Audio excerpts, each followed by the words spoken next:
He should have died with his brothers on Istvan III.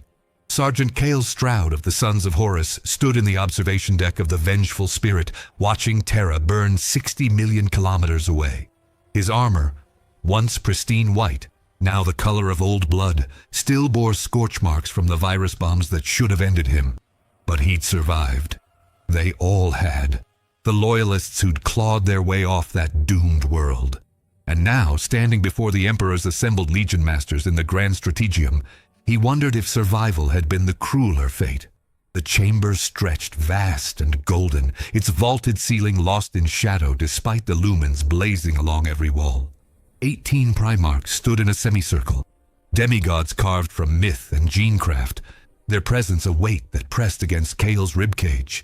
He'd seen them before, at triumph parades, fleet musters, grand crusades where worlds fell like dominoes, but never like this, never gathered in one place. Their combined attention focused on a single point ahead. The Emperor stood at the chamber's heart, not upon a throne, not crowned in gold or wreathed in psychic fire, just a man in worn battle plate, golden eagles dulled by 10,000 years of war, his face unhelmed and unbearably human. Cale had expected something more, something grander.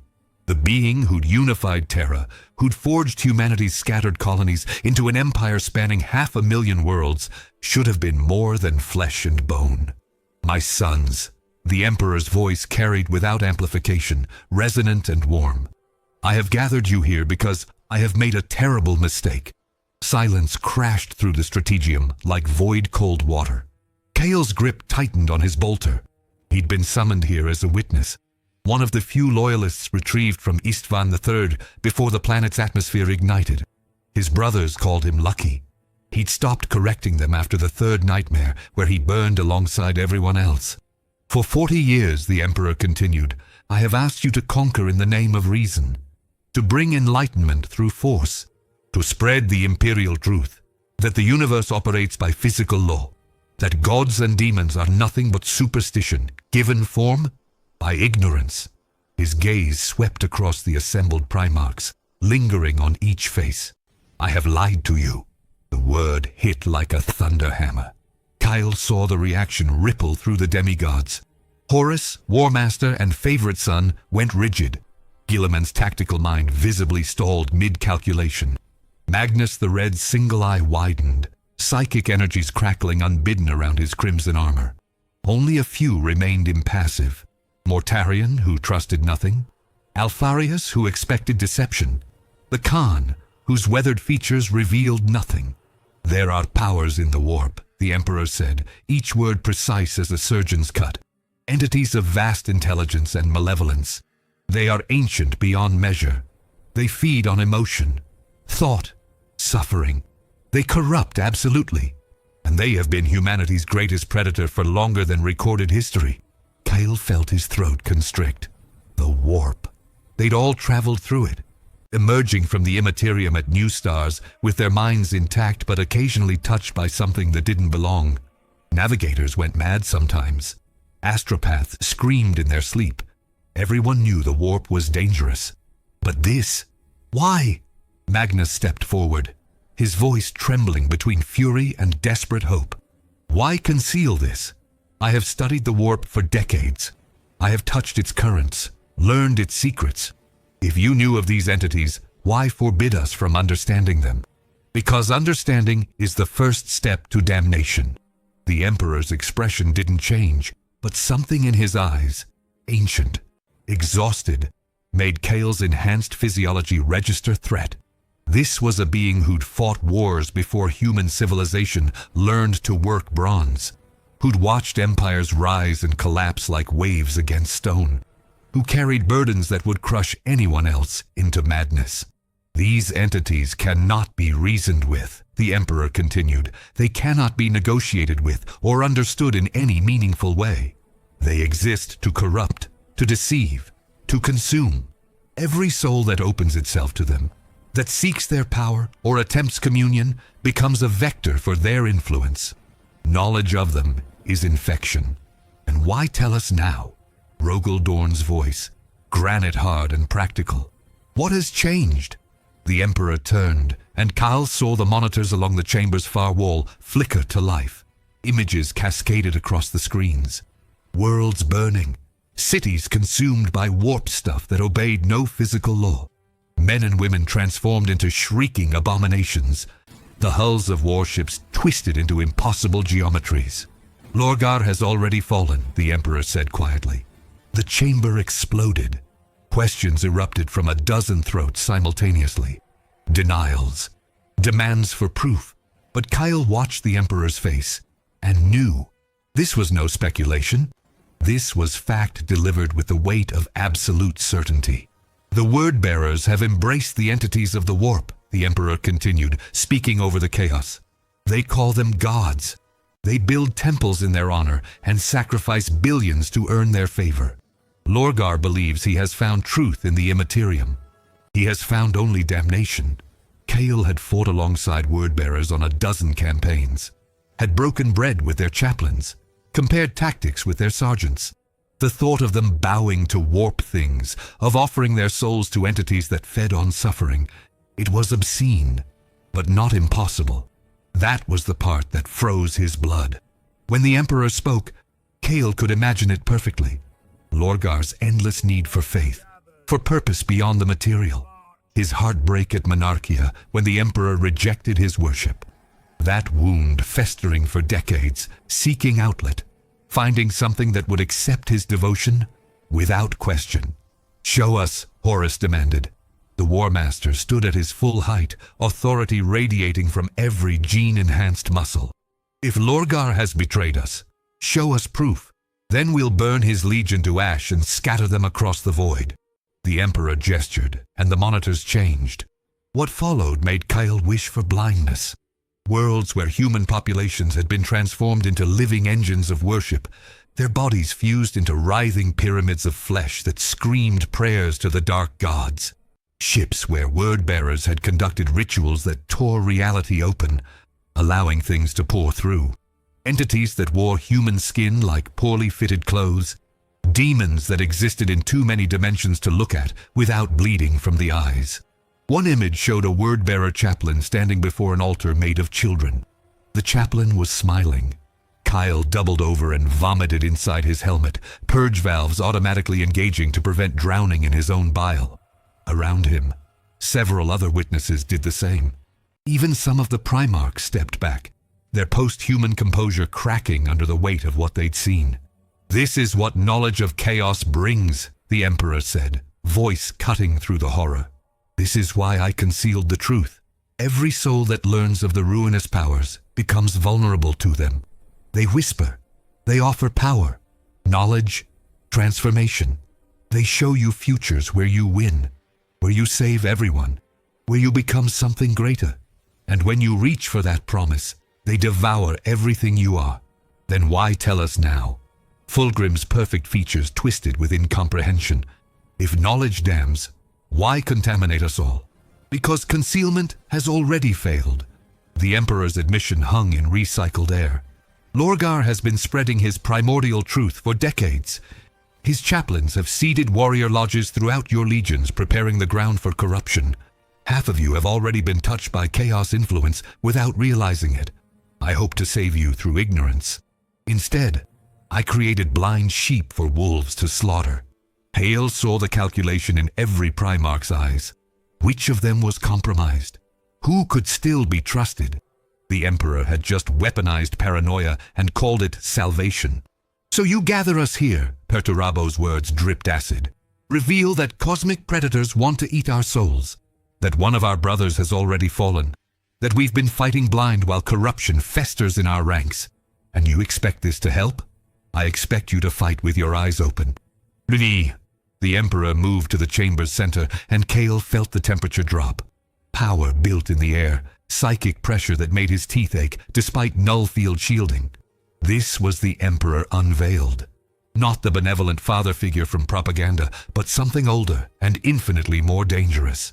The entities you must understand are four, he said, and images materialized in the air above him, conjured from pure thought.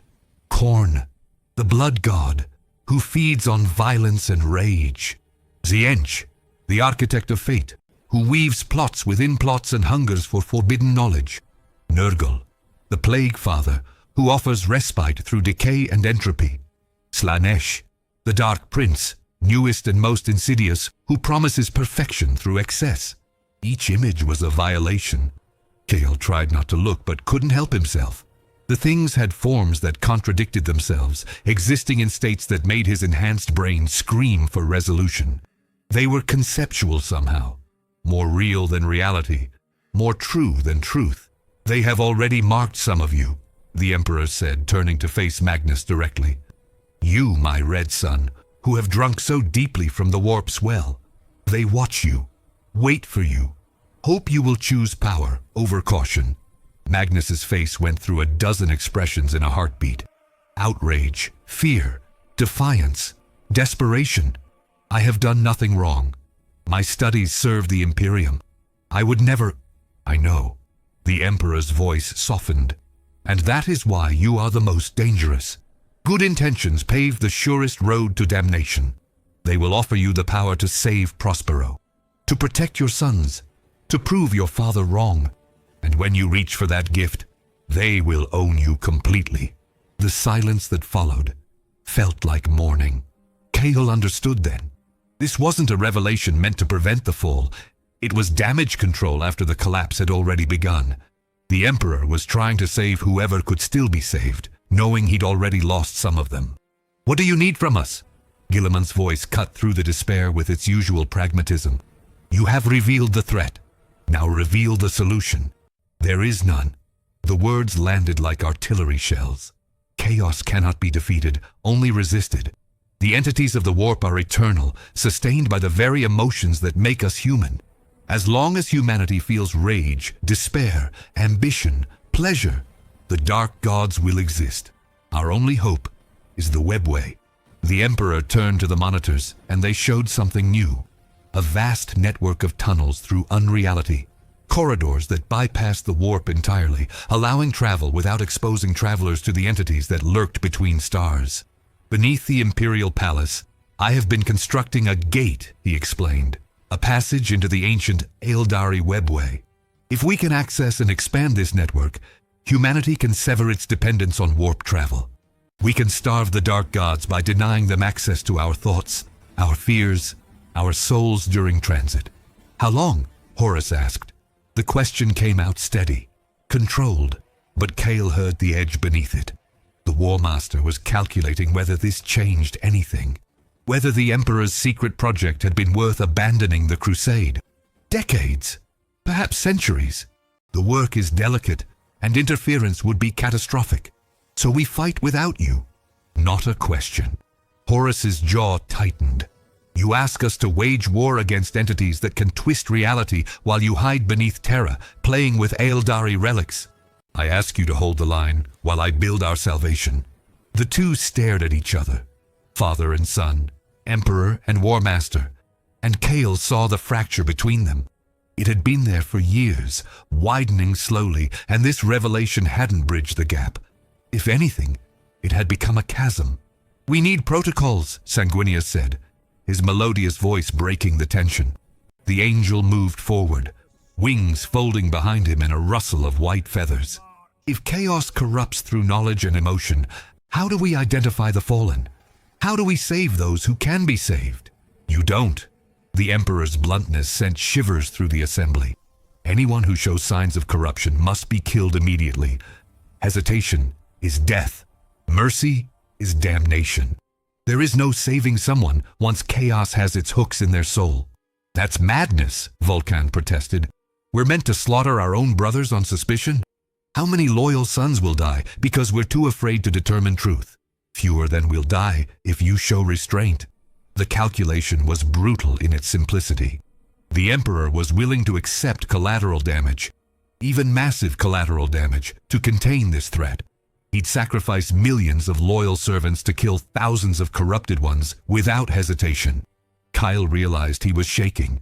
I have prepared texts, the Emperor continued, gesturing to servitors who emerged from side chambers carrying sealed data vaults. Grimoires that detail the signs of chaos corruption. Rituals that can detect warp taint.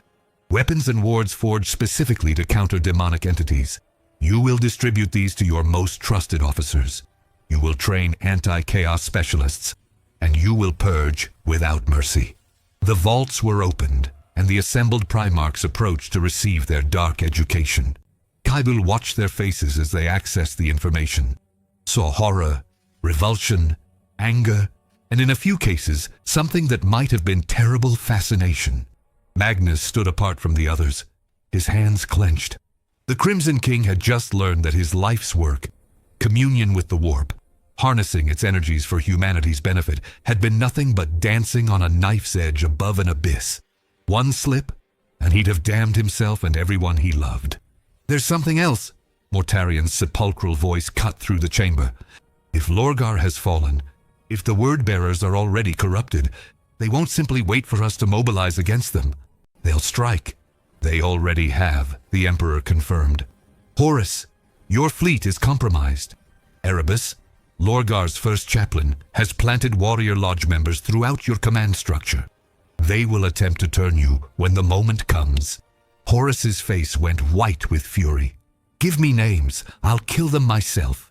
That would confirm to Lorgar that his conspiracy is discovered. "No. You must proceed as if ignorant while quietly isolating the infected.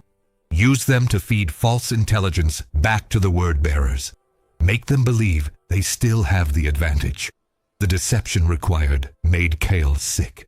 The Emperor was asking Horus to live a lie, to pretend friendship with traitors while planning their destruction. It was a recipe for paranoia and madness. But the War Master nodded, jaw set. "Consider it done." "What of the other legions?" Korax asked. "How many are compromised?" The Emperor's silence was answer enough. "All of them," Alfarius supplied, his voice flat. "Every legion has warrior lodges. Every legion has potential vectors for corruption. We're all compromised until proven otherwise. Then we test everyone."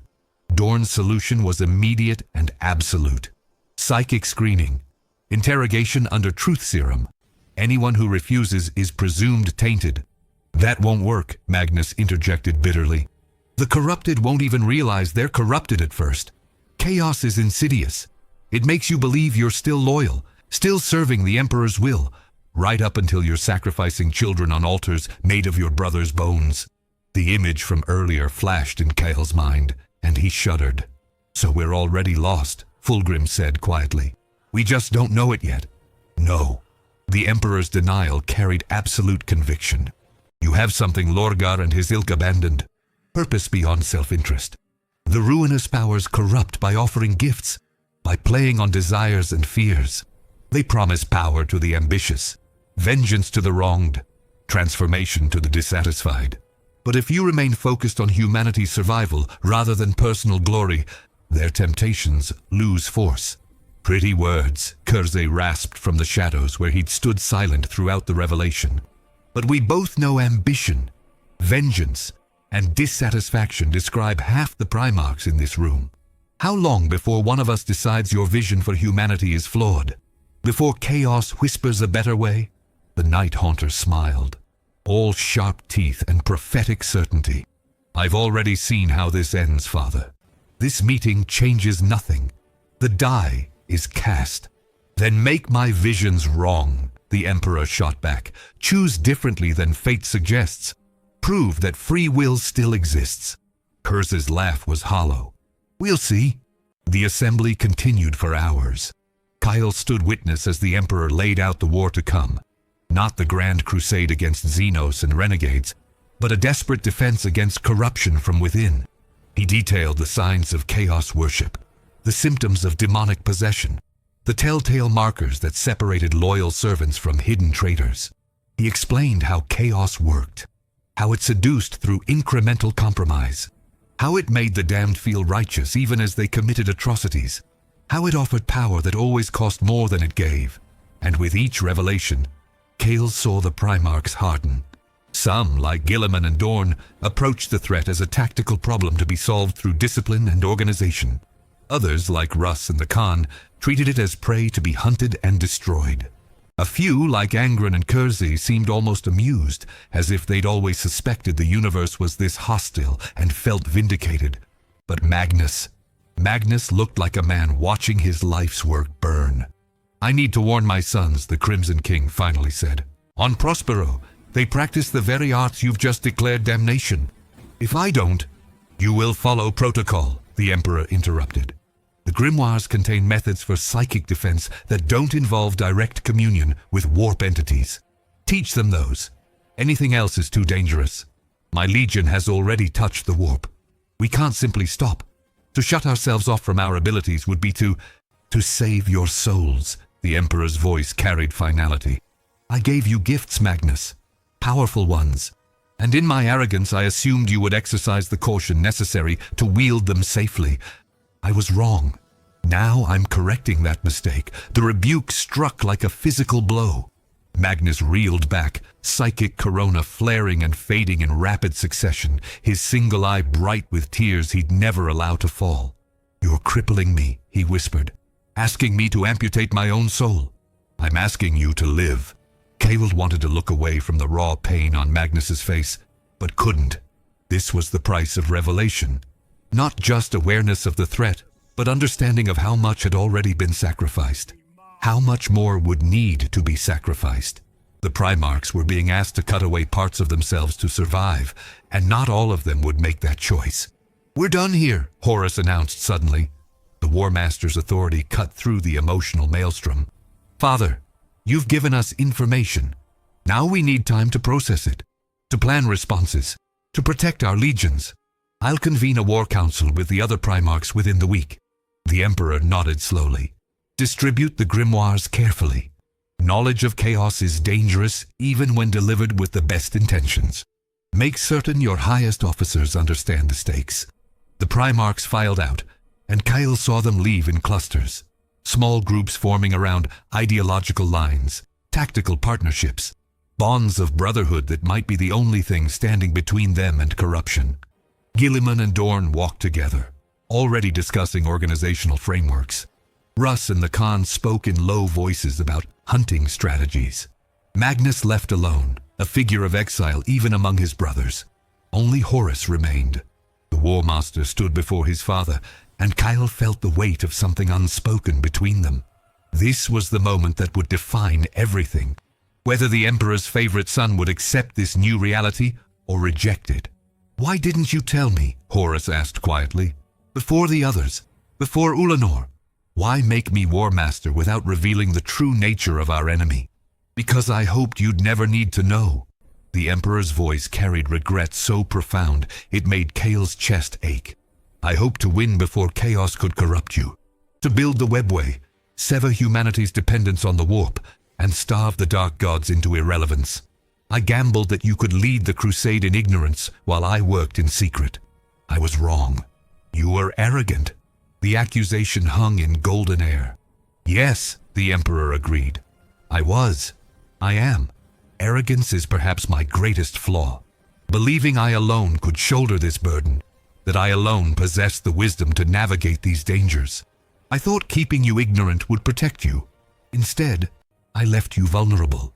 Horus's jaw worked, emotions warring across his perfect features. "What else are you hiding?" "Nothing that matters now. Everything else. The origins of your creation. The bargains required to make you what you are.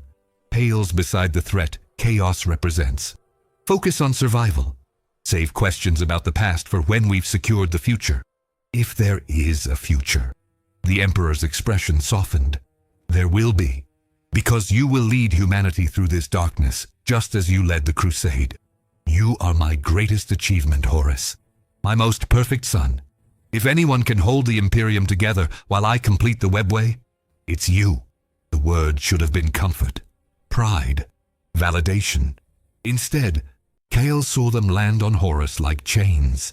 The Emperor was placing the survival of humanity's future on the War Master's shoulders, demanding he bear the weight of galactic war while his father withdrew to work on a project that might take centuries to complete.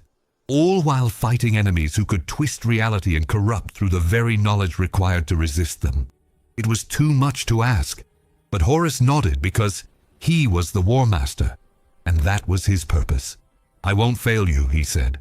"I know." "Yurin," They stood there for a moment longer, father and son, emperor and general. Then Horus turned and left. Kyle watched him go and felt the future contract around him like a fist.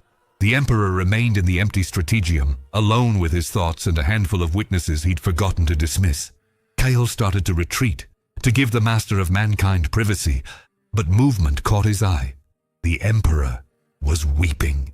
Silent tears tracked down his face, and for the first time, Kyle understood that the man before him wasn't a god, wasn't even a particularly good father. He was something older and more tragic, a being who'd lived too long, seen too much, and was so far removed from normal human experience that he couldn't even communicate properly with his own sons. The emperor had just revealed a truth that might destroy everything he'd built, because concealing it had already proven catastrophic. He'd gambled on secrecy and lost. Now he was gambling on honesty, knowing the odds were just as poor. And he was terrified. The realization was more disturbing than any of the horrors Kale had witnessed in the data vaults. If the Emperor, this immortal, omniscient being who'd orchestrated the rise of human civilization, was afraid, what hope did the rest of them have? "You should leave, Sergeant." The words came without the Emperor turning around. Kale didn't question how he'd known someone remained. He simply saluted, turned, and walked toward the exit. At the threshold, he stopped. "Will it work?" he asked. "Telling them. Will it save anyone?" The Emperor was silent for a long time. "I don't know," he finally admitted. "But ignorance has already proven fatal. At least now they'll die with their eyes open." Kale nodded and left. Behind him, the Emperor stood alone in golden light, facing a war that would consume billions and damn half his sons to eternal torment.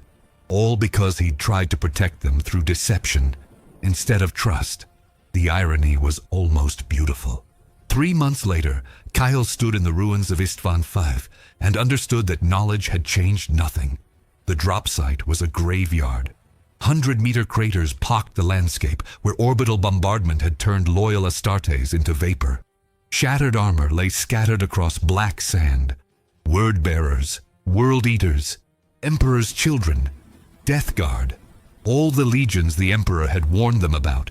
All the brothers who'd chosen damnation despite knowing the cost. Kale's vox crackled. "Sergeant, we found survivors. Iron Hands. What's left of them?" He moved through the carnage, boots crunching on debris that used to be heroes. The survivors huddled in a blast crater, their armor scorched black, their Primarch's head mounted on a pike 50 meters away. Ferrus Manus, the Gorgon, butchered by his own brother Fulgrim. One of the Iron Hands looked up as Kale approached.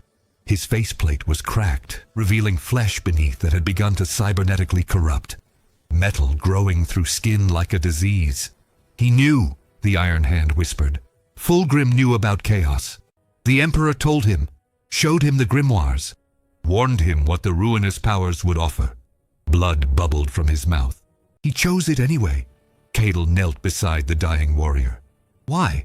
Because perfection was more important than survival. Because the promise of becoming something greater was worth the price of damnation." The Iron Hand coughed, spattering Kale's armor with crimson. Knowledge didn't save him. Made it worse. He understood exactly what he was trading away and decided it was worth it. The warrior died before Kale could respond. Around him, the massacre stretched to the horizon. 7 legions had come to Istvan V to punish Horus for his rebellion. 4 of them had been traitors in disguise, waiting for the perfect moment to turn their guns on their brothers. The Emperor's warnings had meant nothing. The grimoires had been insufficient. Truth had proven no defense against temptation. Kyle activated his vox. "Command, this is Sergeant Stroud. Requesting extraction. There's nothing left to save here." Static answered him. Then a voice, distorted, wrong, layered with harmonics that shouldn't exist in real space. "You're wrong, little sergeant. There's always something left to save. Or damn. Depending on perspective." Kale's blood froze. "Identify yourself." Laughter rolled across the vox. Multiple voices speaking in unison, male and female, and neither and both. "You were there, in the golden chamber. You heard the Emperor's confession. Did you believe him? Did you think truth would matter? Cut this channel, Kale ordered his squad. But his Vox unit wouldn't respond. The laughter continued, patient and amused. "We've been watching you, Kale Stroud. Watching all the witnesses. The Emperor made a mistake showing you those images, speaking those names. Every mind that touched that knowledge became a doorway, and doorways, once opened, are so hard to close." Kyle ripped his helmet off and threw it away. The laughter continued from inside his skull. "You can't escape us by removing technology. We're not in your equipment. We're in your thoughts, in your memory. Every time you recall what you saw in those data vaults, you invite us in." The Emperor was right about one thing. Knowledge of chaos is infection, and you're infected now. All of you. "No." Kale's denial came out strangled. "I resist. I refuse." "Do you?" The voice turned gentle, almost kind. "Then stop thinking about the children on the altar. Stop remembering the flesh pyramids. Stop seeing the word-bearers smile." Kale tried. God Emperor, he tried. But the images were branded into his mind, recurring whenever he closed his eyes, permanent scars on his consciousness that would never heal. "You see, you've already lost. Not to worship, we don't need that. Just to awareness. Just to understanding that we exist, that we're real, that we're always watching. That knowledge alone makes you vulnerable, makes you doubt, makes you wonder if maybe, just maybe, the power we offer would be worth the price. I would never." Fulgrim said the same thing. So did Mortarion. So did every single Primarch who knelt before us despite their father's warnings. The voice shifted, became sad. "The Emperor told you truth. We'll give him credit for that. But truth without hope is just another weapon we can use against you. And he gave you no hope, did he? Just horror. Just the knowledge that you're fighting an unwinnable war against entities that will outlive your species." Kale's hands shook. Around him, his squad moved through the rubble, searching for survivors who weren't there. They couldn't hear the voice. This violation was his alone. "We'll give you a gift," the voice continued. "A choice the Emperor never offered. You can forget. We can remove the memories of that golden chamber, erase the knowledge that damns you. You'll never remember the grimoires or the data vaults or the names of gods. You'll be clean again, innocent, safe. At what cost? Nothing you'll miss. Just service, just loyalty, just the willingness to spread our truth the way Lorgar spreads it. Slowly, carefully, one convert at a time." The offer hung in vacuum-still air. Kale could feel it. The seduction not in the power being offered, but in the relief, the promise of forgetting horror he'd never wanted to witness, of returning to the comfortable ignorance he'd possessed before that assembly, of fighting without the weight of cosmic despair crushing his soul. It would be so easy, and that's how they won. "No," Kale said quietly. "I remember, I understand, and I still choose to resist." The laughter returned, but this time it carried approval. "Good. That's the correct answer. For now. But ask yourself, Sergeant, how long can you hold out? How many more massacres can you witness before the offer starts sounding reasonable? How many brothers must you watch fall before you decide that anything, even damnation, is better than this endless grinding failure?" The presence withdrew, leaving only silence. Kyle stood in the ruins of Istvan Fiviv and realized the Emperor had been right about everything except the conclusion. Knowledge of chaos did damn. Truth did corrupt. But the alternative, ignorance, blind faith, comfortable lies, had already proven catastrophic. There was no winning this war, only surviving it one day at a time. His Vox crackled back to life. Normal static, blessed mundane technology. "Sergeant Stroud, extraction inbound. ETA 15 minutes. "Acknowledged," Kale responded. His voice sounded normal, controlled. No one listening would know he'd just been touched by something that shouldn't exist. He gathered his squad and moved toward the extraction point, stepping over the bodies of heroes who'd died because they believed strength and loyalty were enough. The Emperor had tried to give them better weapons, knowledge, understanding, truth about their enemies. But you couldn't arm someone against an infection that lived in memory itself. The Thunderhawk descended through ash-darkened sky, its engines screaming, and Kale climbed aboard with the handful of survivors they'd recovered. Most were catatonic, minds broken by what they'd witnessed. A few wept quietly. One laughed with the too high pitch of someone whose sanity had shattered completely. As they ascended through the atmosphere, Kyle looked down at Istvan V one final time. The planet was dying, its surface scoured clean by the very legions meant to protect it. Horus's rebellion had succeeded beyond anyone's nightmares. Half the Imperium's greatest warriors now served the ruinous powers, and the Emperor's great revelation had done nothing to stop it. Maybe that was the point. Maybe the Emperor had known the truth would come too late, that the corruption had already spread too far. Maybe he'd gathered them in the Golden Chamber not to prevent the heresy, but to ensure someone would remember why it happened. To create witnesses who understood that this war wasn't just about power or ambition or daddy issues. It was about the fundamental nature of reality and humanity's place in a universe that wanted them dead. Kyle pulled out his data slate and began writing. If he was going to be damned by knowledge, then that knowledge needed to survive. Someone had to remember what the Emperor had said. Someone had to pass down the warnings, the protocols, the understanding of what they faced, even if it meant spreading the very infection that doomed them. The irony wasn't lost on him. 15 years later, Terra burned. Kale stood in the ruins of the Imperial Palace, watching reality tear itself apart. The vengeful spirit hung in low orbit, Horus's flagship vomiting demon-corrupted drop pods onto the cradle of humanity. The sky bled colors that had no names. The air tasted like screaming. Across the palace grounds, loyalist forces made their final stand. Space Marines, Imperial Army, custodians, even civilian militia. Everyone who could hold a weapon had been pressed into service. The outer walls had fallen 3 weeks ago. The inner sanctums would last perhaps another day. The Emperor's great gamble had failed. Kyle had survived long enough to witness it. 15 years of war had carved away everything soft in him, leaving only scar tissue and bitter understanding. He'd seen Terra before the siege, the jewel of the Imperium, hope made manifest in architecture and art. Now it was a charnel house where humanity's dreams came to die. A figure approached through the smoke, and Kale's hand went to his bolter before recognition struck. Captain. The title came automatically. The warrior before him wore pitted Mark IV plate and carried a power sword that hummed with barely contained energy. His face was hidden behind a helm adorned with laurels that had been half burned away. Sergeant Stroud. The captain's voice carried exhaustion that went beyond physical. I need your testimony.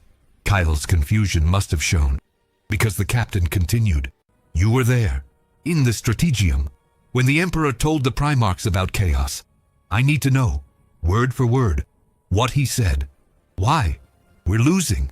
The palace falls tomorrow, maybe sooner. What does it matter what the Emperor said 15 years ago? The captain grabbed Kyle's armor, pulled him close. Because after we lose, someone needs to remember why. The Emperor is about to sacrifice himself to stop Horus.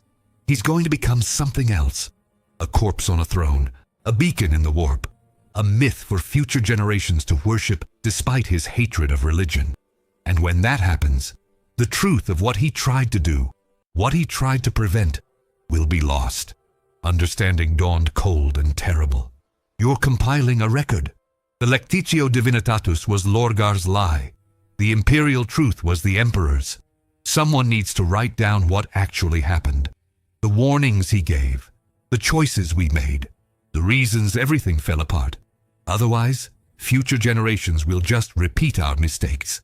Kyle looked toward the palace's inner sanctum, where golden light blazed against the darkness. The Emperor was there, preparing for his final gambit. The confrontation with Horus that would end with one dead and the other worse than dead. He told us chaos couldn't be defeated, Kale said slowly. Only resisted. That knowledge of the ruinous powers was infection, but ignorance was vulnerability. That we had to fight with our eyes open, even though seeing would damn us. And he was right. Every single warning he gave came true. Fulgrim fell to the promise of perfection. Magnus to forbidden knowledge. Angron to rage. Mortarion to despair. Lorgar to faith, Horus to ambition. The Emperor showed them exactly what would happen, gave them every tool to resist, and they chose damnation anyway because the alternatives felt worse. The captain nodded, his stylus moving across parchment in swift, precise strokes. Did he give you hope? Any plan beyond resistance? Cale thought back to that golden chamber, to the Emperor's tears, to the weight of cosmic despair in his voice. No, he admitted. He gave us understanding. But not hope, just the knowledge that we'd be fighting forever against enemies we couldn't kill. Only delay, that the best we could achieve was survival, and even that was uncertain. Then that's what I'll record, that the Emperor tried to save us through truth after lies failed, that he gave us weapons against chaos, awareness, protocols, grimoires, and we proved too weak to use them correctly. That knowledge alone wasn't enough. An explosion shook the palace, and Kyle saw the outer courtyards collapse. Demons poured through the breach, things that wore reality like poorly fitted clothes, entities that hurt to perceive. The defenders met them with fire and faith, buying minutes with their lives. It's happening now, the captain said, looking toward the inner sanctum. The Emperor is teleporting aboard the vengeful spirit. Sanguinius and Dorn are going with him. Cale's breath caught. The final confrontation. Father versus son. Emperor versus War Master. The moment that would define humanity's future for the next 10,000 years. Will he win? I don't know. But I know he won't survive it unchanged. None of us will. They stood together in the ruins, watching golden light intensify until it became painful to witness. Somewhere in that radiance, the Emperor was making his final gamble. Not to destroy chaos, which was impossible, but to buy humanity enough time to maybe, eventually, find a better solution. It was such a slim hope, such a desperate, fragile, insufficient plan. But it was all they had. The light flashed, and Kyle felt the Emperor's presence vanish from Terra. The absence was like losing the sun. Sudden, total, devastating. Around the palace, defenders faltered as they realized their father had left them, but only for a moment. Then they rallied, because the Emperor had taught them one final lesson in that golden chamber 15 years ago. That knowledge of inevitable doom doesn't excuse surrender. That understanding the magnitude of your enemy doesn't justify despair. That fighting a war you can't win is still better than accepting damnation. Kyle raised his bolter and fired into the approaching horde. Behind him, the captain continued writing, recording the truth that would survive them both. The truth that the Emperor had tried to save humanity through revelation after deception, failed. That he'd given them every advantage knowledge could provide, and it still hadn't been enough. But they'd keep fighting anyway, because the alternative was worse than death. Because that's what it meant to be human in a universe that wanted you extinct. Kyle fired until his ammunition ran dry, then drew his combat blade and charged into the screaming horde. The demons tore him apart in seconds, but he bought the captain another minute to write. Another minute for the truth to survive. And in the end, that was all anyone could do. Survive. Resist. Remember. Even when hope was gone. Especially when hope was gone.